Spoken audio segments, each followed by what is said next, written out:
పూరా local. Welcome to పూరా local. Air India విమాన ప్రమాదంతో దేశం మొత్తం దిగ్భ్రాంతికి గురైంది. అహ్మదాబాద్ లోని సర్దార్ వల్లభాయ్ పటేల్ విమానాశ్రయం సమీపంలో టేకాఫ్ అయిన కొద్దిసేపటికే బోయింగ్ 787 విమానం కూలిపోయింది. ఈ సంఘటనకు సంబంధించి కొన్ని వీడియోలు సోషల్ మీడియాలో వైరల్ అవుతున్నాయి. విమానం కూలిపోయిన ప్రాంతంలోని స్థానికులు కొన్ని సంఘటనలు తమ కెమెరాలో బంధించారు. ఇప్పుడు ఈ వీడియోలు ఇంటర్నెట్ లో వేగంగా షేర్ అవుతున్నాయి. ప్రస్తుతం అలాంటిదే మరో వీడియో సోషల్ మీడియాలో వైరల్ అవుతుంది. ఈ ఘోర ప్రమాదంలో 241 మంది సజీవ దహనమయ్యారు.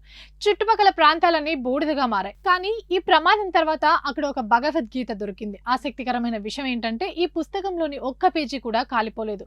జూన్ 12, 2025 అహ్మదాబాద్ లో జరిగిన ఎయిర్ ఇండియా విమాన ప్రమాదంలో శిథిలాల మధ్య భగవద్గీత పుస్తకం దొరికింది.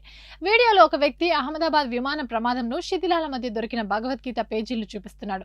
ఒక్క పేజీ కూడా కాలిపోలేదు. భగవద్గీత అలానే ఉన్నట్లు అనిపిస్తుంది. విమాన ప్రమాదంలో మరణించిన ప్రయాణికుల్లో ఒకరు ప్రయాణ సమయంలో చదవడానికి ఈ భగవద్గీతను తీసుకెళ్లి ఉంటారని స్థానికులు భావిస్తున్నారు. ఇవి ఇప్పటివరకు అప్డేట్స్. మరిన్ని అప్డేట్స్ కోసం చూస్తూనే ఉండండి పూరా లోకల్.